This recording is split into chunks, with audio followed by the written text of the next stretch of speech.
So first let's find an instrument.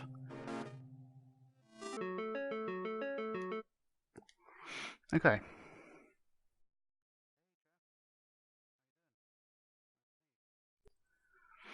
So yeah, so one thing, okay, what I'll do is I'll turn that one off. Copy, turn that one off. And then we'll mess about with this one. So I'll kind of reset all these. Okay, so to demonstrate some of this, I'll need my empty instrument. There we go. So this is a normal instrument thingy, but it has nothing in it. So first thing to understand about instruments and stuff is they use slices of recordings.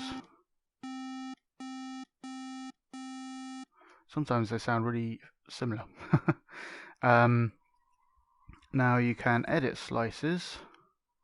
This one is set to slice playback mode loop, which means you, when you press L1 and square, you get this, and you can edit the slices. So you can edit the start point and the end point. So when it's on normal, then I play it, and it just stops when it gets to the end. If it's on, I don't think sustain will have any effect in this case. You've got loop, which means if I put that over here, you can see the pink dot is where it's playing. So I'll have to copy that over here so we can properly. We don't have to worry about the settings on that instrument. So okay, let's set this one to loop, and now so it plays through and then it loops around this until you stop playing. Basically, that is really loud.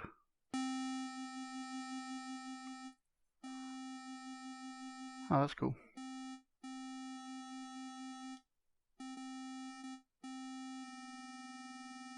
Freaky.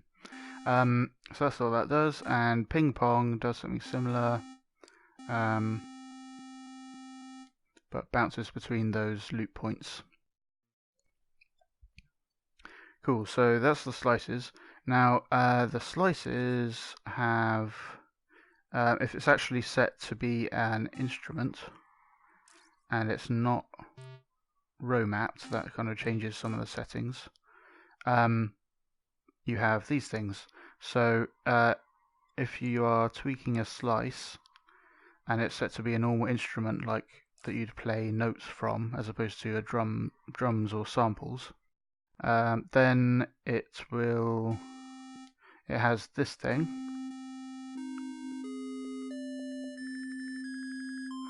and when you use X on it and drag it, this is like a note letter thing and octave, so you can hear like there's a tone.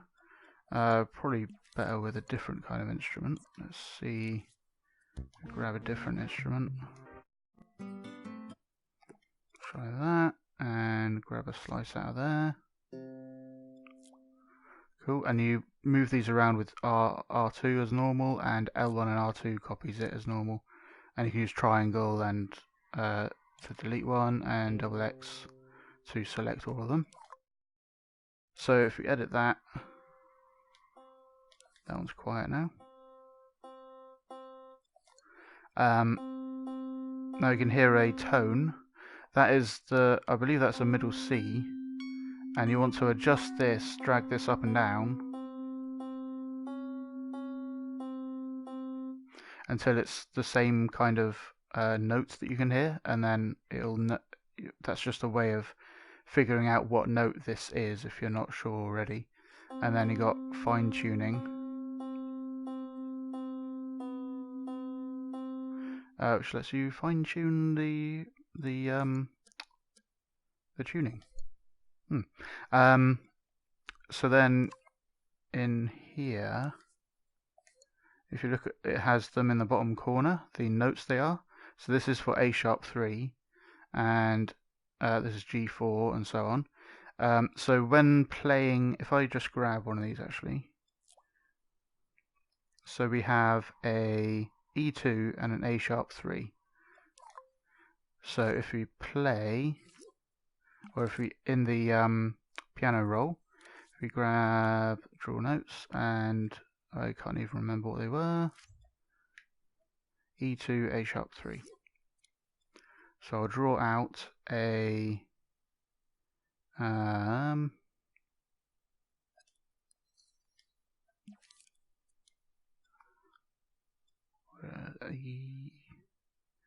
E2 and an A sharp 3 is up here, and just move them around with R2. Okay, and move that back like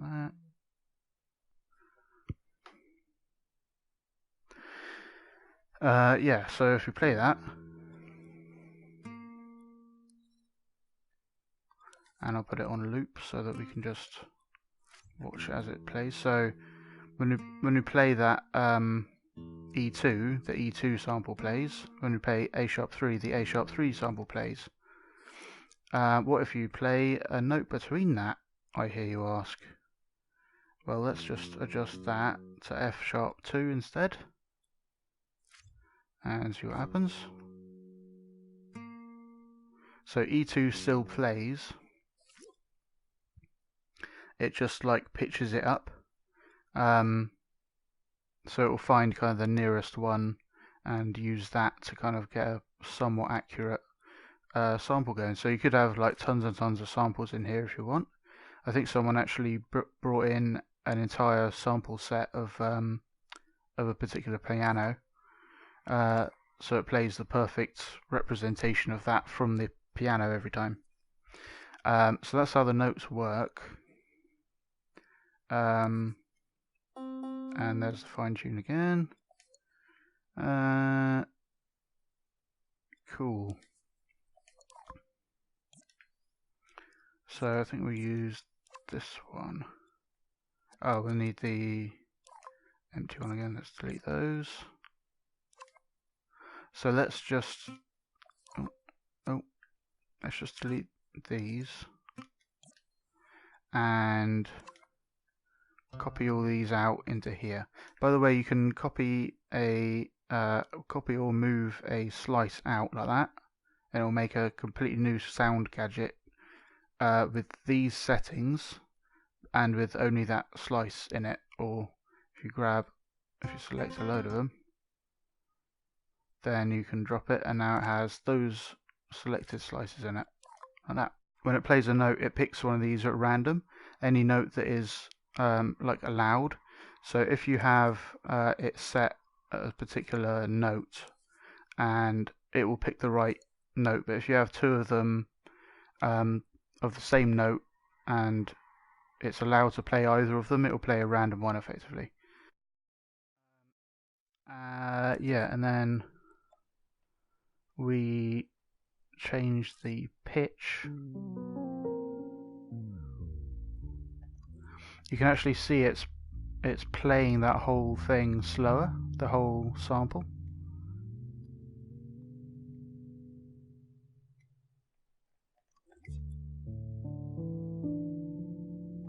So it's not just pitching it down, but it's actually playing the sample slower.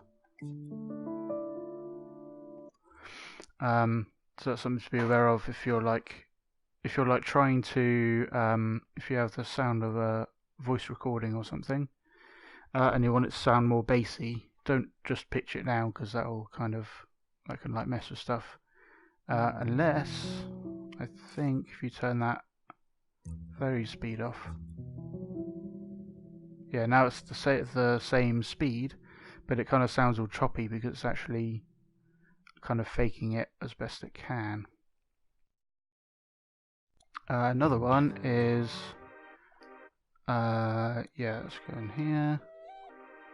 Actually, I want to get sound effects. Grab that, and I just turn off 3D panning. And I grab another sound effect. Cool. So these are the slices that will play. If we go in here, like that. And this has got completely different slices. You can get the slices with the slice mapper view button there.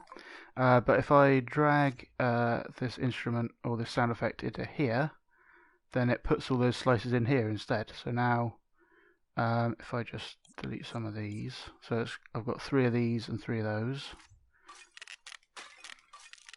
It plays like a random one, so if I do that, it'll play a random one of these for each of those notes. And you can see them kind of flickering and the pink dot going across them. However, you can adjust this number, which is spiciness. So I just put that to 100 and now play it. It's not playing any of these at all because the spiciness is not at 100%. It has to be like above that. It will find that the best slice to play for that spiciness. So where's the spiciness? There it is. So it's the nearest percentage. So if it's at 50%,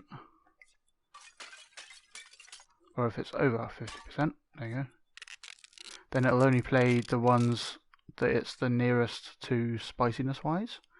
So you can use this in recording. So if I reset that and I just play stuff, spiciness, remember, is on L2. So if I hold L2, then I get the completely other different set, and I can just like adjust that accordingly. Okay, so if this was on sustain,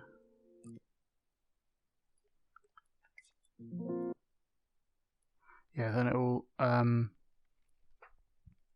just sort of abruptly end, or depending on what this is.